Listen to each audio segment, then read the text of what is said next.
Antes de arrancar, cuéntanos en los comentarios desde qué parte del mundo nos estás escuchando y qué temas extraños te gustaría que exploremos en próximas entregas. Leemos cada sugerencia. Mi nombre es Rafael Luna. Tengo 54 años y llevo más de 3 décadas manejando tráileres de carga pesada. He atravesado casi todo el país al volante, desde las costas hasta las sierras, durmiendo más veces en cabinas que en mi propia cama.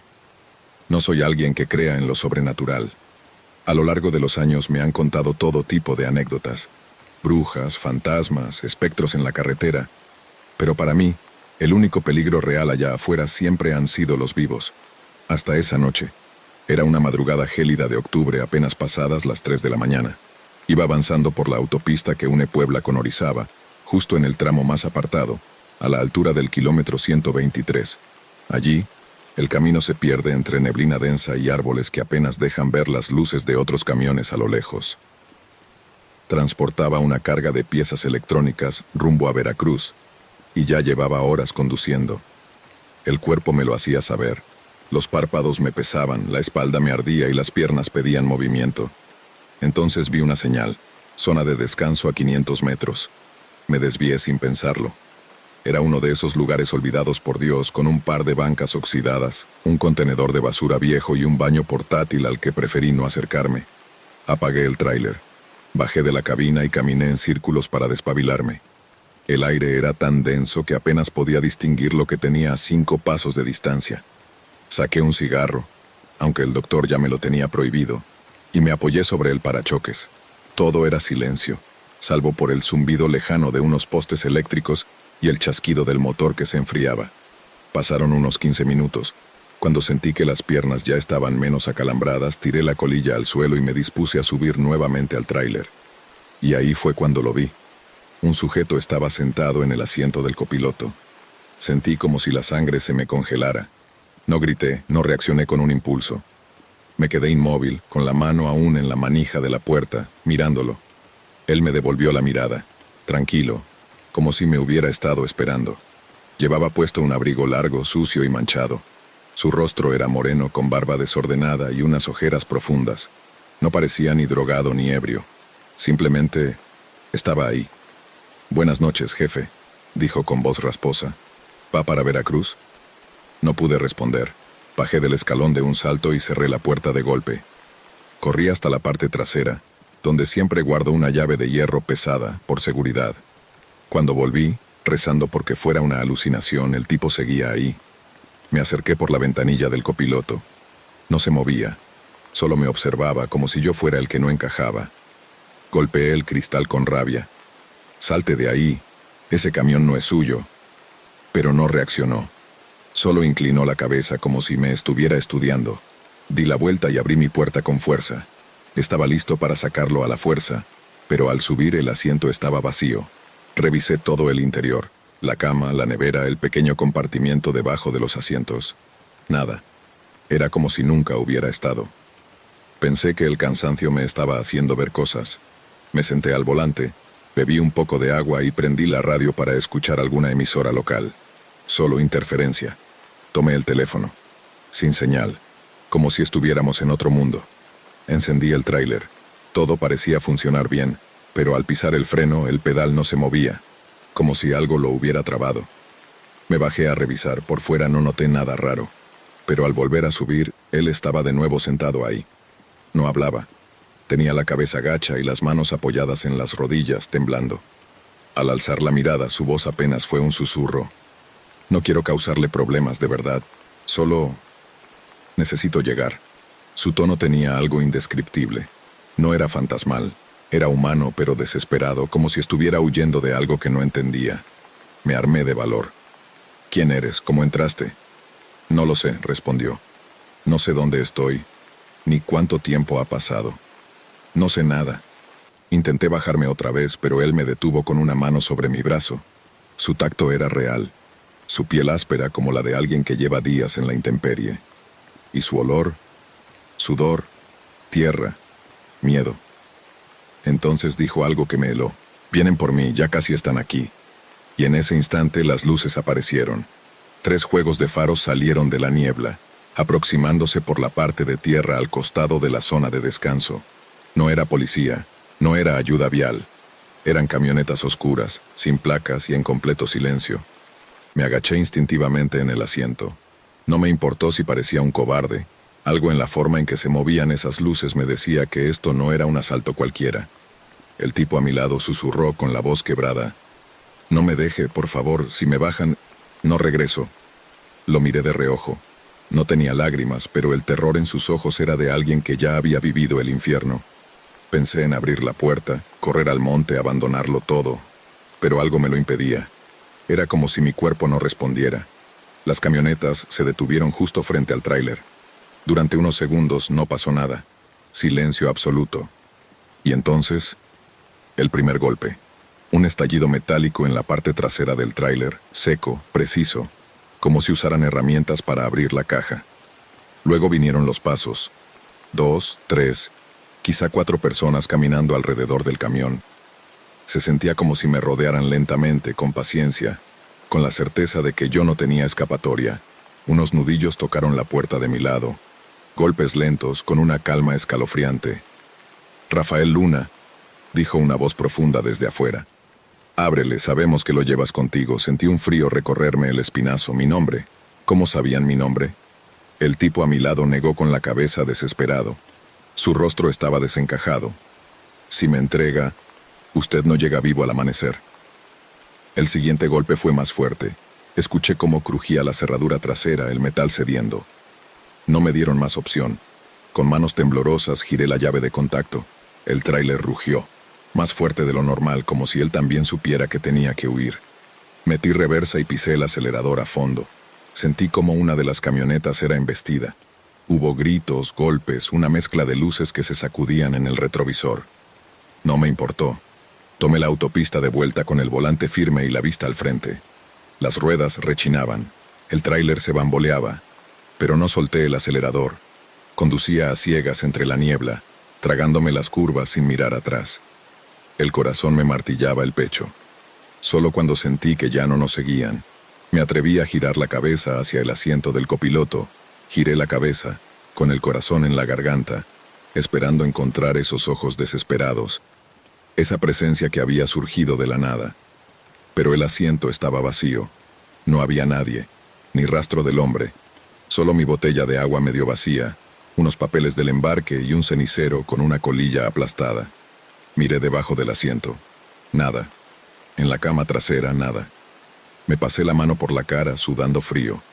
No sabía si estaba perdiendo la razón, si había sido una alucinación, si el cansancio me había jugado una mala pasada. Pero el golpe en la parte trasera del tráiler aún estaba allí. El retrovisor lateral colgaba torcido. No lo había imaginado. Conduje en silencio por lo que parecieron horas. Sin radio, sin celular. Solo el rugido del motor y el sonido de la carretera, que en ese momento parecía eterna. Cuando finalmente vi la caseta de cobro, sentí que podía respirar de nuevo. Me detuve con torpeza, bajé la ventanilla y pedí ayuda a los 2 elementos de la Guardia Nacional que estaban ahí. Les conté que me habían intentado asaltar, que unas camionetas sin placas me rodearon en la zona de descanso. Omití al pasajero. Solo dije que escuché golpes y que me habían intentado abrir la caja. Uno de los oficiales me miró con una expresión seca, casi resignada. «¿En el kilómetro 123?» preguntó. Asentí. «No es la primera vez», dijo el otro. «Esa parte de la autopista es tierra de nadie. Hay grupos que se esconden en la neblina para emboscar camiones, y no lo hacen por casualidad. Esperan. Eligen a quién». Le mostré el tráiler, los golpes. Me tomaron la declaración, pero sin mayor sorpresa. No había prisa ni tensión. Era como si ya lo hubieran visto muchas veces. «¿Y cómo supieron mi nombre?», les pregunté, rompiendo el silencio. Se miraron entre sí. Uno de ellos frunció el ceño. «¿Te llamaron por tu nombre?», asentí. «¿Y dijiste que estabas solo?». «Sí». Me miraron en silencio por unos segundos, como si intentaran decidir si me lo contaban o no. «Las cámaras de esta caseta registran los vehículos que se detienen», dijo el que tenía la tablet. «¿Quieres ver tu video?». Le dije que sí. Me mostró una grabación donde mi tráiler aparece estacionado en la zona de descanso durante exactamente 21 minutos. Se ve el vehículo desde distintos ángulos. Nadie lo rodea, nadie se acerca, y en todo el tiempo nunca se abre ninguna puerta. Lo peor fue cuando acercaron la toma de la cabina desde la cámara de altura. Solo aparezco yo en el asiento del conductor, solo. Durante los 21 minutos, sin bajar, sin moverme. Tal vez la niebla, intenté decir sin convencerme ni a mí mismo. Tal vez la cámara no lo captó, pero ellos ya no me escuchaban. Habían visto ese tipo de cosas antes. No me lo dijeron directamente, pero lo entendí. No era el primero que llegaba con una historia así. ¿Alguna vez revisaste si hay señal en esa zona? Pregunté, intentando encontrar lógica. El oficial negó con la cabeza. Allá no funciona nada, ni celular, ni radio, a veces ni los GPS. Como si el lugar no quisiera que nadie sepa lo que pasa. Me dieron permiso de continuar, pero me advirtieron, no detengas tu camión ahí nunca más. Si necesitas dormir, hazlo antes, o sigue hasta la siguiente estación. Pero no pares en el 123. Me alejé de la caseta con un nudo en la garganta. El cielo empezaba a clarear, pero el miedo no se iba. Me juré a mí mismo que no volvería a conducir de noche. Y si alguna vez me veía obligado, no iba a detenerme. Nunca. Porque ahora sé que en ciertas partes del camino, especialmente en esa autopista maldita, hay presencias que no son fantasmas, pero tampoco son del todo humanas, y yo llevé a una de ellas conmigo. Desde aquella noche, nunca volví a ser el mismo. Regresé a casa, intenté seguir con mi rutina, pero algo dentro de mí cambió. El camión seguía funcionando, el trabajo seguía llegando, pero cada vez que me tocaba tomar la autopista Puebla-Orizaba, buscaba rutas alternas. Incluso si significaba tardar más, gastar más combustible o hacer desvíos absurdos. Nunca más volví a pasar por el kilómetro 123. A veces, cuando manejo en silencio por la madrugada, todavía miro de reojo el asiento del copiloto. Me descubro esperando volver a ver a ese hombre, con la cabeza gacha, temblando, como si todavía estuviera allí, atrapado entre nuestro mundo y algo mucho más oscuro. Y hay noches, no muchas, pero las hay, en que al revisar el retrovisor, por una fracción de segundo, juro que veo una sombra sentada justo detrás de mí. No sé si es mi mente, el recuerdo, o algo que se quedó conmigo desde entonces. Solo sé una cosa. Esa noche no recogí a un desconocido. Fui arrastrado, sin saberlo, a un cruce entre dos mundos. Y la próxima vez que conduzcas solo por una carretera desierta, especialmente si es de madrugada, especialmente si hay niebla, no te detengas. Aunque veas a alguien que parece necesitar ayuda, aunque sientas que no estás solo en la cabina, porque a veces, lo que se sube contigo, no quiere bajarse nunca. Mi nombre es Rebeca, soy médica general y llevo 3 años trabajando en una pequeña clínica rural, en la zona montañosa del norte de Puebla. El lugar donde paso mis guardias no es más que una caja de concreto envejecido, con muros manchados por el paso del tiempo y pasillos que siempre huelen a humedad atrapada y desinfectante barato. Somos pocos médicos, menos enfermeras, y contamos con una sola ambulancia que a veces funciona, y otras simplemente no. El turno nocturno suele ser tranquilo, aunque solitario, pero aquella madrugada de sábado, el silencio se sentía distinto, como si el aire estuviera esperando algo. Eran exactamente las 4 de la mañana cuando sonó el teléfono rojo de emergencias. Ese aparato casi nunca suena, y cuando lo hace es porque algo serio está ocurriendo. Contesté con la voz aún tomada por el sueño, pero bastó escuchar las palabras colisión en la Federal 129 para que mi cuerpo se activara de inmediato. Se trataba de un accidente múltiple. La ambulancia ya venía en camino con 4 heridos, 3 en estado crítico. En cuestión de minutos ya tenía puesta mi bata y me encontraba organizando el área de urgencias. Nuestro espacio era reducido, 2 camillas que tambaleaban, un ventilador que solo servía si lo golpeabas justo en el centro, y luces intermitentes que parecían anticipar algo más que una falla eléctrica. La niebla cubría todo el exterior. No se oían grillos, ni siquiera los sonidos del monte, solo el eco lejano de una sirena que se acercaba por la carretera serpenteante. Junto a mí estaba Irma, la enfermera de más experiencia, una mujer endurecida por la vida, de unos 50 años, que parecía tener una intuición para lo extraño. Ojalá no nos toque levantar otro cuerpo, murmuró sin mirarme. Cuando la ambulancia por fin llegó, Lo hizo con lentitud, como si el chofer no tuviera fuerzas para mantenerla en marcha. Se detuvo de golpe. Abrí las puertas traseras y la escena que encontré quedó grabada en mi memoria para siempre. Los 3 miembros del equipo, el conductor, el paramédico y el enfermero, yacían dentro. Cada uno con una herida idéntica en la sien derecha, profunda, exacta. No había sangre esparcida, ni signos de lucha. Todo estaba limpio, casi preparado, como si se tratara de una puesta en escena. El único que aún respiraba era el conductor. Lo trasladamos de inmediato a urgencias, pero su pulso se desvaneció en cuanto lo colocamos en la camilla. Apliqué maniobras de resucitación, incluso una dosis de adrenalina, pero no hubo respuesta. Murió en completo silencio. Los otros 2 ya no presentaban signos vitales desde antes de llegar. No tenían moretones, ni señales de que intentaron defenderse. Era como si los hubieran dormido y luego ejecutado con precisión médica. Llamamos al director, al Ministerio Público, activamos todos los protocolos, pero nadie respondió. La señal de los teléfonos era inestable. Irma, con su temple habitual, simplemente dijo que lo mejor era esperar al amanecer y guardar los cuerpos. Mientras hacíamos la limpieza, descubrí algo más inquietante. Todos tenían marcas circulares en las muñecas y tobillos. Parecían huellas de haber estado amarrados con cinchos plásticos. Pero lo que más me perturbó fueron sus rostros. Los 3 con los ojos completamente abiertos y una expresión de terror absoluto, como si lo último que vieron fuera algo demasiado horrendo para entenderlo. «Esto no fue un accidente», dijo Irma en voz baja. «Aquí hay algo más». Volví sola a la ambulancia con una linterna tratando de encontrar pistas. El vehículo no tenía señales de haber chocado. Ninguna abolladura, ningún vidrio roto. Solo el olor seco de la sangre y una especie de vacío opresivo. Revisando el tablero encontré el parte del servicio. Una supuesta llamada por un incidente entre 2 motociclistas y un automóvil. Justo en la curva del kilómetro 154. Una zona que todos conocen como la Bajada de San Antonio. Muchos traileros evitan detenerse allí, y los locales aseguran que por las noches aparece una mujer que llora, aunque nunca creí en eso. Lo extraño era que el documento no incluía nombres.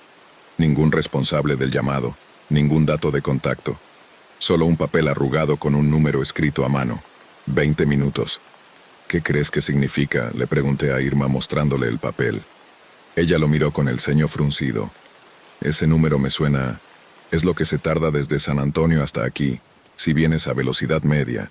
¿Y si todo ocurrió justo al llegar aquí?» Por primera vez noté un atisbo de miedo real en sus ojos. A las 6 de la mañana llegaron 2 policías municipales. Lucían indiferentes, como si no creyeran del todo lo que les habíamos reportado. Les mostramos los cuerpos. Uno de ellos vomitó. El otro dijo que notificaría al ministerio y que regresarían más tarde. Nunca regresaron. A las 9 el teléfono rojo volvió a sonar. Otra supuesta colisión, esta vez cerca de una tienda rural, en la misma carretera. Una anciana lesionada. Usamos la misma ambulancia, la única que tenemos, aunque todavía olía a muerte. Irma insistió en acompañarme. Al llegar no había nada. Solo un carrito de helados volteado y bolsas de mandado desperdigadas sobre el camino. Ni rastro de sangre, ni herida, ni personas. Solo huellas de neumáticos que salían del asfalto y se adentraban en el monte. Regresamos al hospital con un nudo en la garganta. Esa noche no pude dejar de pensar en todo. Me puse a revisar el sistema interno del hospital. Descubrí algo aún más perturbador. Faltaban registros. No solo del día anterior, sino de semanas atrás. Encontré 5 emergencias en la misma zona, todas entre las 3 y las 5 de la mañana. En ninguna los paramédicos regresaron, y en los reportes internos esas salidas estaban marcadas como canceladas, como si nunca hubieran ocurrido. Llamé a un viejo colega que trabajó en ese hospital antes que yo. Contestó desde Guadalajara. Le pregunté directamente si alguna vez había vivido algo parecido. ¿Fue en San Antonio?, preguntó con voz baja. Asentí sin decir nada. Yo también vi cosas raras ahí, pero no investigué, pedí traslado. Ese es mi consejo. Esa misma noche fui al cuarto donde se guardan las grabaciones de radio. Revisé el historial en la frecuencia de emergencias. Había una transmisión automática que se repetía, como un mensaje dejado a propósito. Una voz distorsionada decía lo mismo una y otra vez. Tiempo cumplido, 20 minutos, todos iguales, tiempo cumplido. Decidí no dormir. Me quedé sentada frente a la computadora del área administrativa, viendo el monitor parpadear con una lentitud exasperante. No sabía bien qué estaba buscando, pero sentía que debía seguir atando cabos, aunque cada hilo me llevara más profundo a un lugar donde la lógica ya no servía. Irma me alcanzó una taza de café que sabía a cartón quemado. No dijo nada, solo me acompañó en silencio, como si ambas entendiéramos que algo se estaba repitiendo, algo cíclico y perverso que nadie había querido ver, o que todos habían aprendido a ignorar. Fui al archivo físico, a los registros antiguos. Desempolvé carpetas cubiertas de polvo, algunas con fechas que se remontaban a más de 10 años. En varias de ellas encontré coincidencias que me helaron la sangre. Reportes de emergencias en el mismo tramo, siempre de madrugada, siempre con un margen de 20 minutos entre la llamada y la llegada de la ambulancia. Y en varios de esos casos, el personal no volvió a presentarse a trabajar. Las anotaciones eran vagas: renuncia voluntaria, traslado inmediato, ausencia justificada. No era solo una serie de casualidades, era un patrón. Volví a mirar el número escrito a mano: 20 minutos. Comencé a preguntarme si el número no solo representaba un tiempo de traslado, sino un límite. Como si después de esos 20 minutos algo cambiara, como si cruzar cierto punto en el tiempo o el espacio desencadenara una condición que nadie podía revertir. Al salir del archivo, me topé con Irma otra vez. Estaba de pie frente a la puerta del depósito donde guardábamos la ambulancia. Me hizo una seña para que me acercara. La ambulancia tenía algo que no había notado antes. Justo en la parte interna de la puerta trasera, alguien había tallado con una navaja unas palabras apenas visibles cubiertas de óxido: no cruces después de las 4. Mi piel se erizó. ¿Lo viste antes?, pregunté. Irma negó con la cabeza. Estaba tan pálida como yo. Revisamos el resto del vehículo y en la parte inferior de uno de los asientos encontramos más tallados: nombres, fechas, algunos de hacía meses, otros incluso años. Cada nombre coincidía con alguno de los paramédicos que figuraban como desaparecidos o ausentes en los reportes que revisé. Esa ambulancia era una especie de testigo mudo, o un vehículo marcado. Volvimos a la clínica, y algo dentro de mí ya no quería seguir. No por miedo, sino porque sentía que cada minuto que pasaba dentro de ese turno me acercaba a una línea invisible que no debía cruzar. Pero lo peor aún no había pasado. Eran las 3:40 de la madrugada cuando el teléfono rojo volvió a sonar. Lo miré con el estómago encogido. Irma también lo observaba, sin decir nada. El timbre retumbaba en las paredes como una alarma que no pertenece a este mundo. «No contestes», dijo Irma de pronto. «No contestes, ya sabes lo que sigue». Pero yo no podía evitarlo. Mis manos se movieron por instinto. Levanté el auricular y escuché al otro lado una voz susurrante, metálica, que no parecía humana. Tiempo cumplido. Clic. Silencio. El teléfono se apagó solo. La línea quedó muerta. Corrí al cuarto de comunicaciones. Revisé el historial de llamadas. Aquella última no tenía registro. Era como si nunca hubiera existido. Fue entonces cuando escuchamos el motor de la ambulancia encenderse solo y la sirena activarse. Salimos corriendo. Las luces giratorias parpadeaban sin que nadie estuviera dentro. Irma me miró con terror. No dijo nada, pero lo entendí. Ese vehículo ya tenía su próximo destino, y no necesitaba conductor. Me acerqué como si una fuerza me arrastrara. Dentro del parabrisas, justo en la parte superior del tablero, una hoja blanca estaba pegada con cinta. Decía lo mismo, escrito a mano con tinta negra: choque en la curva del kilómetro 154, mujer herida, una víctima, solo eso. Y abajo un espacio con nombre de la doctora asignada, el mío. Respiré hondo. Lo que fuera que estaba ocurriendo me había elegido, o al menos eso parecía, y aunque todo en mí gritaba que corriera una parte igual de fuerte, una mezcla de culpa profesional y una obsesiva necesidad de entender, me mantuvo de pie, mirando esa hoja pegada en el parabrisas. Irma me sostuvo del brazo. «No vayas. No cometas el error que otros ya cometieron», me dijo con una voz quebrada. «Pero si no voy, ¿quién lo hará?», le respondí, sin saber si hablaba de la supuesta víctima o de mí misma. Subí a la ambulancia, no por valentía, sino por impulso. El motor seguía encendido, las luces girando. La puerta del copiloto estaba abierta como si esperara que alguien más se subiera. Irma se negó. Solo me miró desde la entrada del hospital con una expresión de derrota silenciosa. Conduje por la carretera solitaria. El reloj del tablero marcaba las 4:01. Al pasar el kilómetro 153, la niebla se volvió más espesa, como una cortina que se cerraba tras de mí. Las luces delanteras apenas alcanzaban a iluminar unos metros. La bajada de San Antonio se acercaba, y con ella, esa sensación nauseabunda de que algo invisible me observaba desde la maleza. Entonces la vi. Una figura de pie a la orilla de la carretera. Una mujer de cabello largo, suelto, vestida con ropa desgarrada y la piel cubierta de heridas. No lloraba, pero su rostro estaba mojado. Tenía los ojos fijos en mí, inmóviles. Frené de golpe. Bajé de la ambulancia con la linterna temblando en mi mano. Caminé hacia ella, pero cuando estuve a solo unos pasos, se desvaneció. No corrió, no huyó. Solo desapareció, como si nunca hubiera estado ahí. Entonces me di cuenta. No había ningún accidente. Ninguna mujer herida, ningún coche. Todo era una trampa. Volví a la ambulancia, pero ya no estaba sola. En el asiento trasero, los 3 cuerpos de la noche anterior yacían apilados uno sobre otro. La sangre seca, las heridas limpias, los ojos abiertos, idénticos. Pero había un cuarto cuerpo ahora. El mío. Mi rostro desfigurado por el miedo, una laceración en la sien derecha, mis muñecas marcadas por cinchos, y una hoja blanca sobre mi pecho que decía: tiempo cumplido. 20 minutos, no podía moverme, no podía gritar. Lo último que escuché antes de que todo se volviera negro fue la voz distorsionada del radio repitiéndose una y otra vez: todos iguales, todos iguales, todos iguales.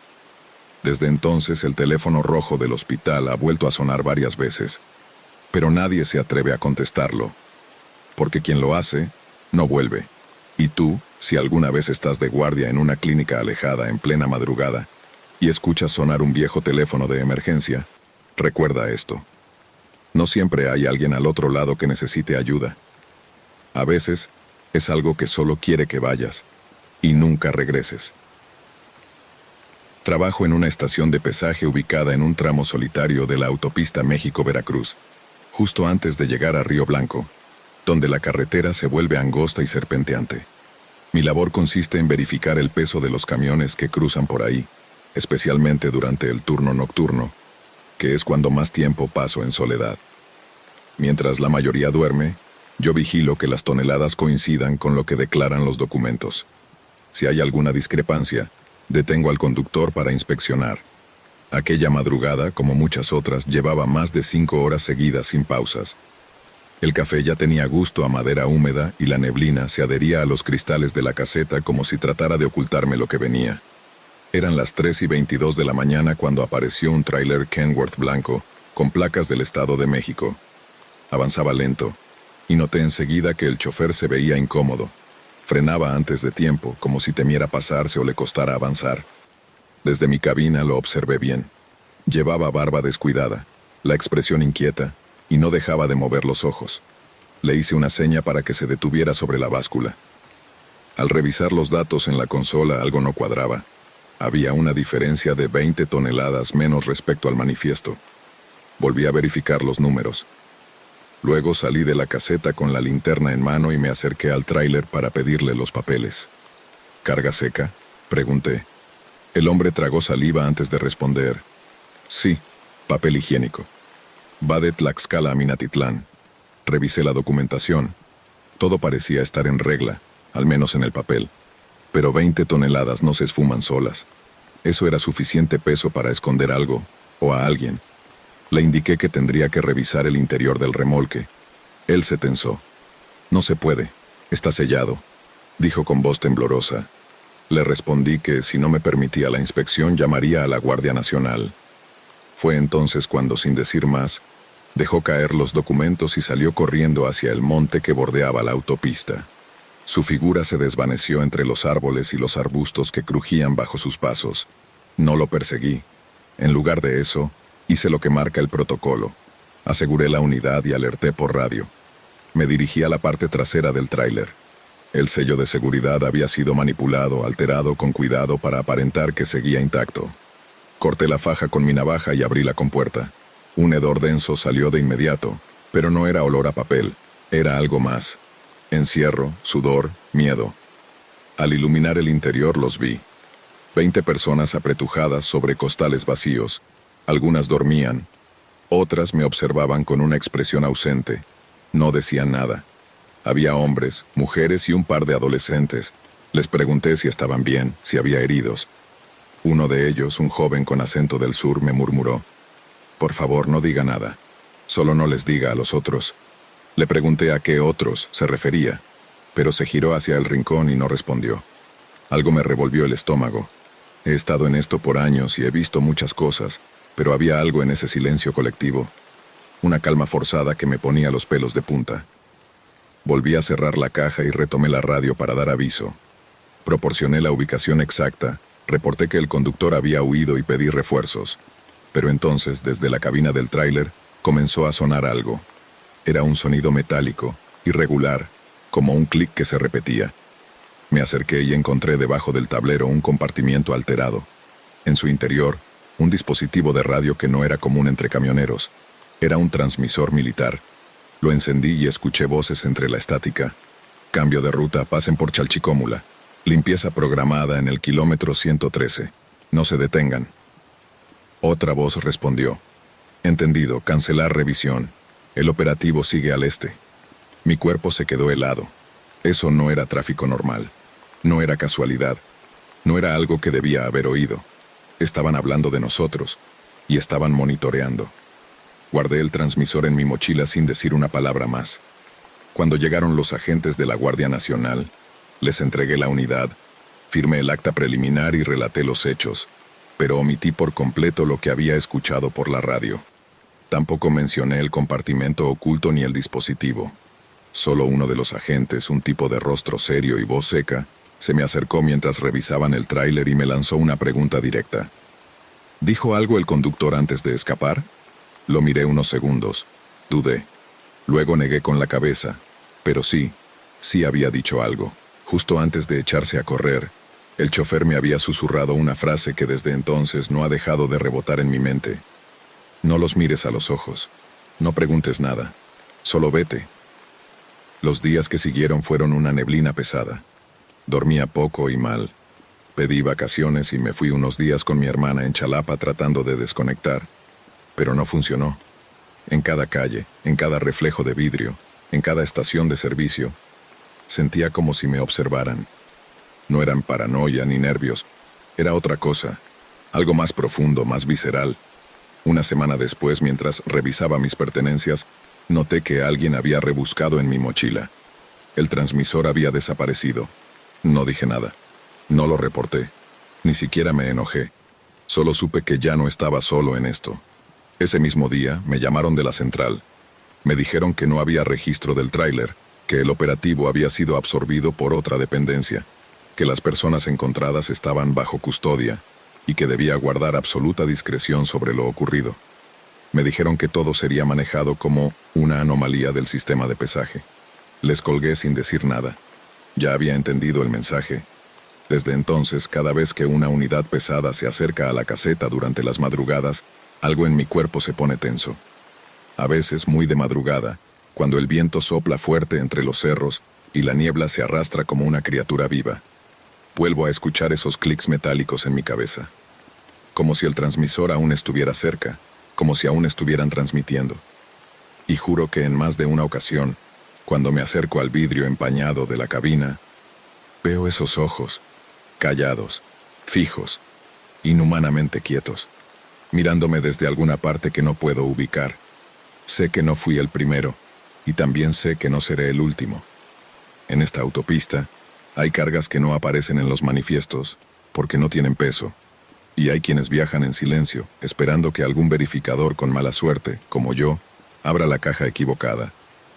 No sabría decir cuántas veces había manejado por la carretera de cuota entre la Ciudad de México y Toluca. Me la conocía de memoria. Pero esa noche todo se sintió raro. Salía de casa de unos compañeros con los que habíamos estado repasando temas para un examen complicado de economía global. Ya eran más de las 2 de la madrugada cuando por fin me subí a mi coche, Un viejo sedán que aún daba pelea. Iba exhausto, saturado de cafeína y con la cabeza dándome vueltas. Siempre me ha relajado conducir a esas horas. Hay menos autos, menos caos y una especie de serenidad que solo se encuentra cuando el resto del mundo duerme. Pero esa madrugada entendí que hay silencios que no tranquilizan, que inquietan. El coche mantenía los 90 por hora sin mucha dificultad.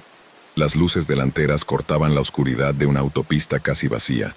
De vez en cuando pasaba algún tráiler rugiendo como una bestia metálica, pero fuera de eso, era solo yo, la carretera y el murmullo constante del motor. Para no quedarme dormido, bajé un poco el vidrio y subí el volumen a la radio, que sintonizaba alguna canción de rock nacional con interferencias. Fue cuando me acercaba al túnel del kilómetro 35 que algo se sintió distinto. Lo había cruzado muchísimas veces, pero esa vez era otra cosa. Ni una sola lámpara encendida. Absoluta oscuridad. Reduje la velocidad apenas, sin detenerme, y entré. Tan pronto como crucé la entrada, la negrura me tragó. Solo los faros de mi coche daban algo de visión. No se veía ni un auto más, ni delante ni detrás. El sonido de las llantas era lo único que me recordaba que aún estaba en movimiento. Entonces los vi. Unos conos anaranjados en fila, justo al centro del túnel. 5 o 6. Mis luces los iluminaban como si fueran parte de una escena armada para inquietar. Frené por completo. Pensé que era algún tipo de trabajo de mantenimiento. Me acerqué con cautela. Detrás de los conos había figuras. Hombres, 4, tal vez 5. Todos llevaban chalecos fluorescentes como los que usan los empleados de carreteras. Uno levantó una lámpara y me apuntó directo a la cara. Por reflejo levanté la mano para cubrirme del haz de luz. «Sal del auto», ordenó una voz ronca. No sonaba como una petición. Miré mi teléfono, sin señal. Desde hacía rato no había cobertura. El sujeto se acercó a mi ventana y golpeó el vidrio con un objeto metálico. Sin pensar, bajé el cristal. Ya, fuera, sin hacer preguntas. Estaba paralizado, pero mi cuerpo reaccionó por sí solo. Apenas abrí la puerta, otro hombre se subió por el lado del copiloto. El del chaleco me empujó hacia el cofre. Estaba totalmente expuesto. Mi mente gritaba que corriera, pero mis músculos estaban congelados. «Toda la ropa. No me hagas perder el tiempo», dijo el que parecía estar al mando. «¿Qué?», fue lo único que pude balbucear. Me dio un golpe, no muy fuerte, pero suficiente para dejar claro que no podía discutir. Me quité los zapatos, luego el pantalón, después la camiseta. Al final quedé solo con la ropa interior. El frío era insoportable. «Camina», ordenó. ¿Hacia dónde? No lo sabía. Uno de ellos me apuntaba con algo, pero no alcancé a ver qué era. Simplemente empecé a caminar, descalzo, con las plantas de los pies castigadas por cada grieta y piedra. Crucé el túnel. Luego seguí caminando, hasta que las luces del coche quedaron atrás. Solo me acompañaba la negrura del campo y el canto de los insectos que, curiosamente, parecía más fuerte cuanto más avanzaba.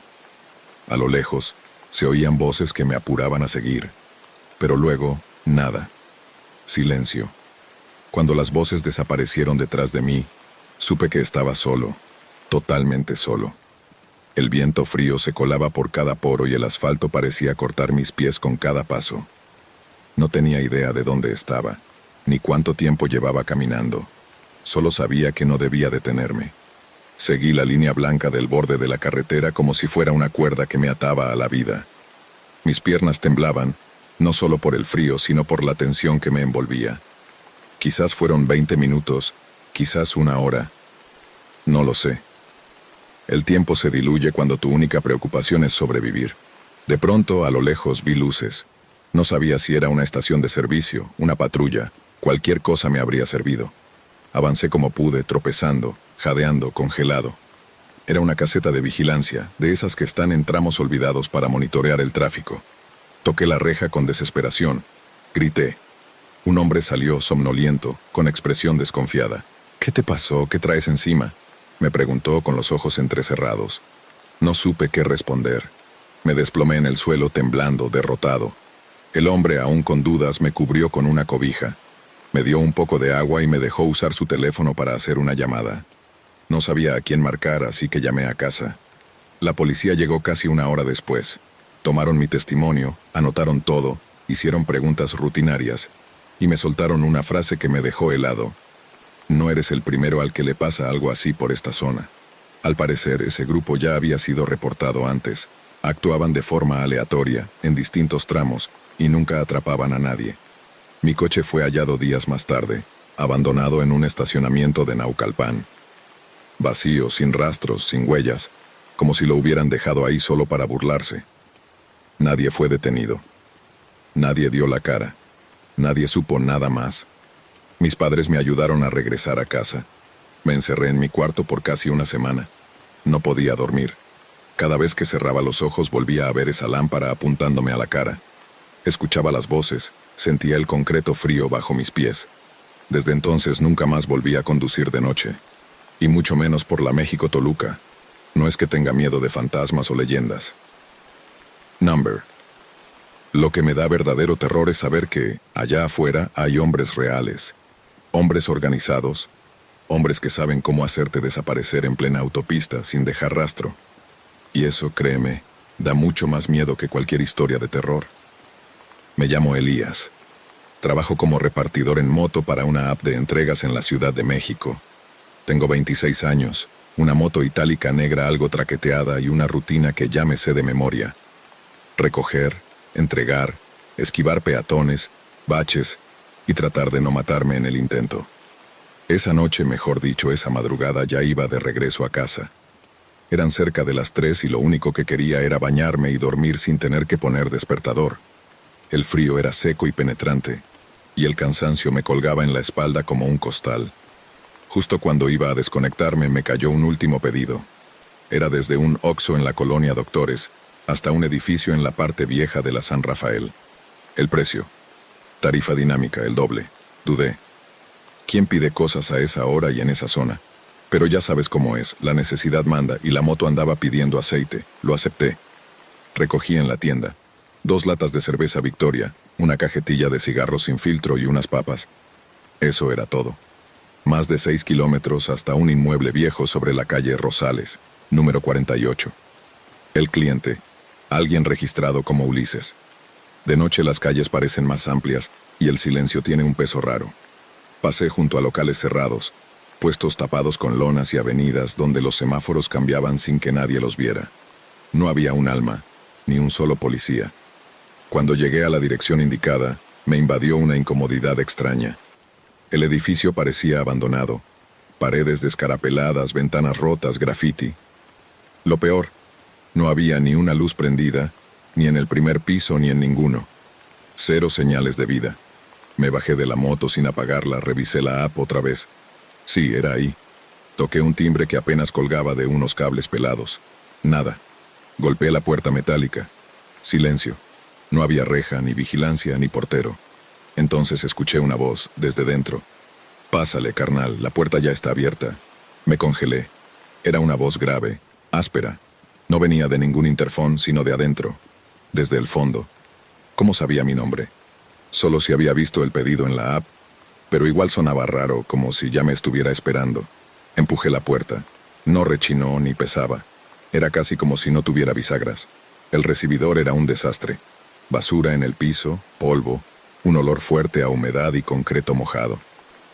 ¿Hola? ¿Alguien pidió Uber? Pregunté con voz temblorosa. Silencio. Me iba a dar la vuelta cuando otra vez escuché. ¿Qué traes exactamente, Elías? No lo preguntó como alguien que espera una entrega. Lo dijo como quien interroga, como quien ya sabe la respuesta. Una cerveza, cigarros, papas. Respondí sin pensar. ¿Y sabes para quién es? Ulises, dije con la voz hecha un nudo. Aquí no vive ningún Ulises, Elías. Entonces escuché un golpe seco metálico que vino desde arriba, como si hubieran arrojado una lámina desde un piso alto. Corrí hacia la salida. La puerta ya no se movía. Empujé con fuerza, pero estaba trabada. Afuera, la moto seguía encendida. Ese sonido del motor al ralentí era mi único ancla con la realidad. Me giré lentamente hacia la escalera. Solo vine a dejar esto. No quiero líos, dije. Entonces se oyeron pasos, lentos, como si alguien arrastrara los pies descalzos por el cemento. Subí las escaleras de golpe buscando otra salida, un balcón, una ventana rota, lo que fuera. Los pasillos eran húmedos, como si el edificio se estuviera pudriendo desde adentro. Las puertas estaban cerradas con candados oxidados o clavadas con tablas viejas, hasta que una puerta a mitad del pasillo se abrió sola.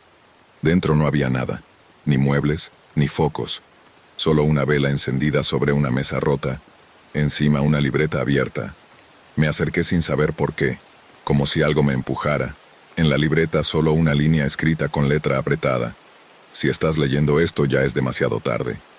Me empezó a picar todo el cuerpo. La garganta me quemaba. Sentía que algo o alguien me observaba desde cada rincón, y entonces la voz volvió, justo detrás de mí.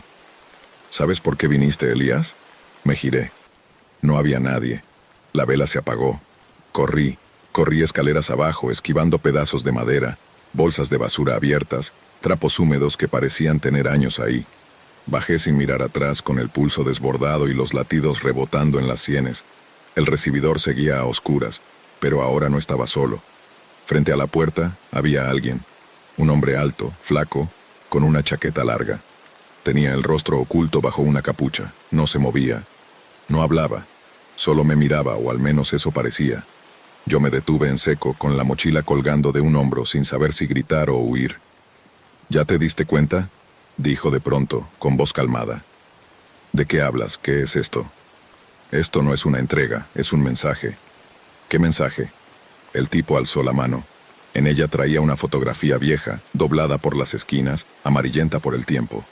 Me la lanzó. La atrapé por reflejo. En la imagen aparecía yo, pero más joven. Unos 15 años, quizá menos. Estaba en lo que parecía una fiesta. No recordaba haber estado ahí, no recordaba esa foto. Y en la parte de atrás, con letra negra escrita con plumón, decía: «Regresaste. No debiste hacerlo». «¿Qué es esto? ¿Qué significa?», pregunté con la voz quebrada. «Hace años entregaste algo que no era tuyo, y ahora es momento de saldar la cuenta». La puerta se abrió sola, de golpe. Corrí sin pensarlo. Ni siquiera vi quién o qué estaba del otro lado. Crucé el umbral, salté sobre la moto, la aceleré con fuerza y me largué de ahí como alma que lleva el diablo. No miré atrás. No me detuve. Manejé hasta llegar a una avenida con faroles encendidos. Bajé de la moto con las manos temblando. Todavía tenía la mochila. El pedido seguía ahí. Lo puse sobre la banqueta y lo abrí. Las papas, la cerveza, los cigarros. Pero ya no estaban acomodados igual. Encima de todo eso había un folder manila. Lo abrí. Dentro había varias hojas. Eran actas de defunción, todas con mi nombre, todas con distintas fechas. Una decía que morí por sobredosis, otra por arma blanca, otra más atropellado. Todas firmadas, todas selladas. Vomité en la calle. No sabía si estaba despierto o atrapado en alguna alucinación. Una patrulla pasó por la avenida. Les hice señas. No se detuvieron. Me miraron y siguieron. Desde entonces, cada madrugada a las 3 de la mañana, la misma solicitud aparece en mi teléfono. Mismo pedido. Mismo nombre. Ulises. Misma dirección. Ya no acepto. Pero la app no me deja cerrar sesión hasta que lo haga. Y si lo rechazo, el mensaje vuelve. No sé quién era Ulises. No sé qué entregué hace años. Solo sé que algo, o alguien, quiere que recuerde, que vuelva, que pague. Y cada noche la sombra de ese edificio aparece en mi cabeza como una advertencia. No todas las entregas son para otros. Algunas son para ti. Mi nombre es Raúl. Desde hace más de una década trabajo como vigilante nocturno en un conjunto residencial privado, ubicado en la zona de Lomas de Angelópolis, en Puebla. Aunque el turno de noche suele volverse algo repetitivo, con el tiempo llegué a disfrutar de esa calma. Las calles en silencio, el aire frío que baja desde los cerros, y las luces suaves que bañan las fachadas modernas como si fueran parte de una vitrina. Todo bajo control, noche tras noche. Mi rutina era la misma. Monitorear las cámaras, hacer rondas desde la caseta, saludar a los vecinos que llegaban tarde, y si el tiempo lo permitía, tomarme un café caliente en la pequeña oficina mientras observaba las pantallas de seguridad. Pero aquella madrugada algo rompió la monotonía. Eran las 2:04 exactamente cuando algo fuera de lo común ocurrió. Una camioneta SUV negra reciente apareció atravesando el punto de acceso sin que yo hubiese levantado la pluma. Lo más extraño, no sonó ninguna alarma ni el sistema automático registró la entrada, y la barrera simplemente no ofreció resistencia. El vehículo pasó como si la pluma no estuviera allí. Me levanté de inmediato, el café se me derramó sobre el escritorio y revisé las cámaras, pero no había rastro de la camioneta. La cámara que apunta directo a la entrada mostraba solo la calle vacía, y sin embargo yo la vi. Escuché el motor, incluso me encandiló momentáneamente con las luces frontales. Retrocedí el video varias veces, reproduje en cámara lenta. Nada, ni una sombra ni una silueta, como si nunca hubiera existido. Pero al revisar el monitor de otra cámara, una que está más al interior del fraccionamiento, justo en la glorieta de las bugambilias, ahí sí apareció. Estaba estacionada justo frente a la casa del comandante Cruz, y eso me heló la sangre. Esa vivienda se suponía que estaba deshabitada. El comandante Cruz, quien había sido el jefe de seguridad de toda la zona, falleció hacía poco por un infarto fulminante. Un hombre rígido, de formación militar, estricto. Me costaba creer que se hubiera ido solo, frente al televisor, sin que nadie notara algo extraño. Después del sepelio, su familia vino desde Veracruz. Retiraron algunas pertenencias y la agencia inmobiliaria colocó un discreto cartel en la reja. Propiedad en trámite de venta. Ver aquella SUV estacionada justo frente a su casa me pareció más que una coincidencia. Tomé nota de la hora en el registro y activé la radio. Aquí Raúl desde la caseta. Tengo una situación irregular frente a la casa del comandante Cruz. ¿Hay algún permiso de ingreso a esa dirección esta noche? Tardaron casi un minuto en responder. Solo se escuchaba la estática. Finalmente una voz femenina respondió. Negativo, Raúl. No hay autorización registrada para esa casa. ¿Puedes confirmar lo que observaste? Repetí lo que vi con detalle. Me indicaron que verificarían los registros internos y que me mantuviera en la caseta. Pero no podía quedarme quieto. Agarré la linterna y salí a caminar hacia la glorieta. El fraccionamiento a esas horas parecía congelado. El alumbrado proyectaba sombras largas, y el aire olía a pasto húmedo. Desde lejos, la SUV seguía allí, inmóvil, justo frente al portón. No tenía placas. Me detuve a pocos metros. El motor estaba apagado, las luces también. No se percibía movimiento alguno. Avancé con precaución sosteniendo la linterna hacia abajo. Los vidrios estaban totalmente polarizados. Imposible ver el interior. Me puse al lado y golpeé suavemente la ventanilla. ¿Hay alguien ahí? Nadie respondió. Ni un solo ruido. Toqué otra vez. Frío, silencio. Caminé alrededor del vehículo para buscar el número de serie grabado en el chasis. Tampoco lo tenía. Nada.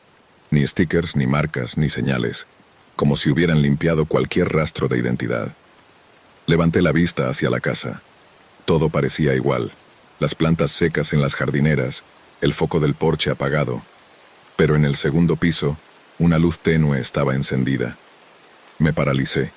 Yo mismo había acompañado al hijo del comandante hacía una semana para cortar la corriente desde la caja de fusibles exterior, para evitar accidentes, dijo en ese momento.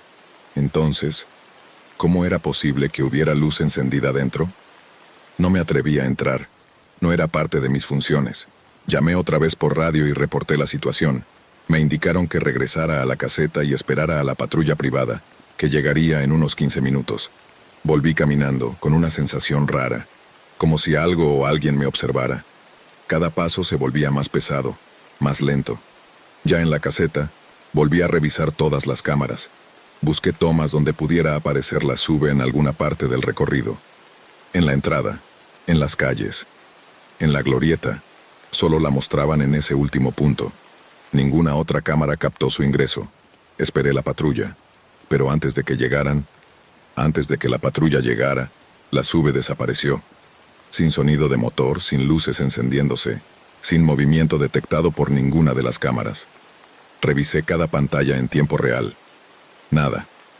Cuando los elementos de la patrulla privada llegaron y bajaron de su unidad, lo único que encontraron fue una calle vacía.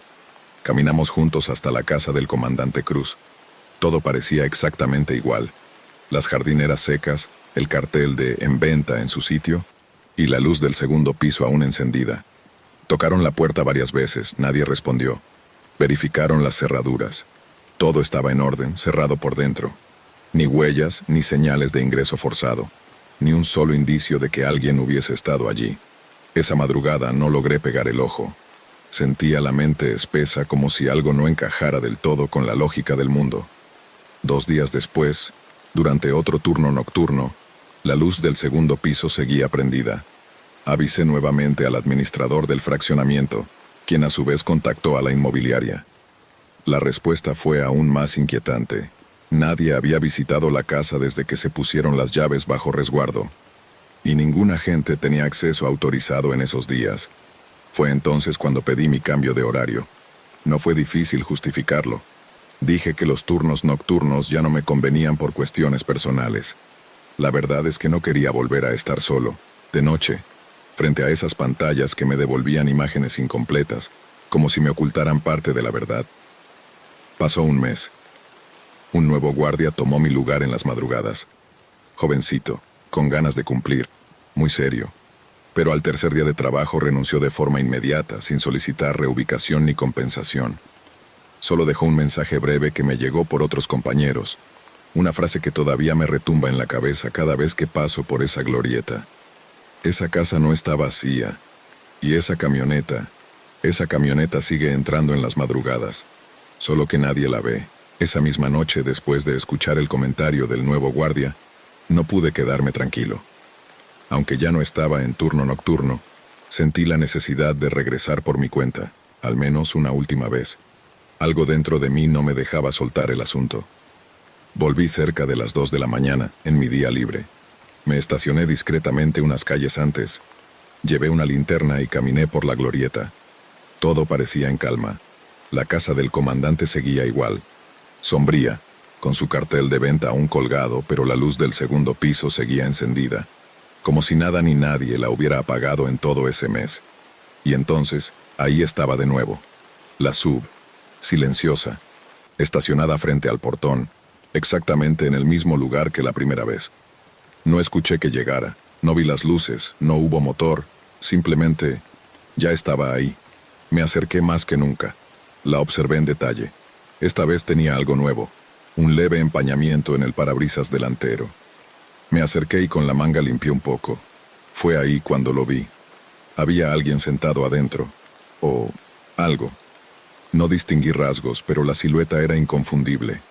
El torso recto, las manos sobre las piernas, y un brillo tenue reflejando lo que parecía ser un uniforme.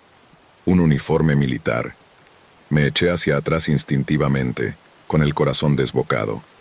Apenas parpadeé y cuando volví a mirar, ya no había nada. Ni silueta, ni empañamiento, ni SUV. El lugar estaba completamente vacío, como si nunca hubiera existido. No volví a acercarme a esa casa, ni siquiera de día. Pedí mi traslado definitivo y me fui del fraccionamiento semanas después. Pero todavía me llegan historias. Vecinos que juran ver una camioneta negra estacionada en la glorieta cuando salen a pasear al perro. Guardias nuevos que dicen escuchar pasos en la casa del comandante a altas horas de la noche. Y un dato aún más escalofriante. La inmobiliaria no ha logrado vender la casa. Cada persona interesada, sin excepción, ha terminado rechazando la compra. Algunos por razones poco claras. Otros porque afirman que desde la segunda planta, una figura los observa en silencio, vestida de uniforme inmóvil como esperando a alguien. Y tú, si alguna vez pasas por Lomas de Angelópolis y ves una casa con jardineras secas y una luz encendida en la parte de arriba a mitad de la noche, no te detengas y no mires demasiado. Hay cosas que prefieren no ser vistas, y puertas que, aunque cerradas, siguen dejando entrar lo que no pertenece a este mundo.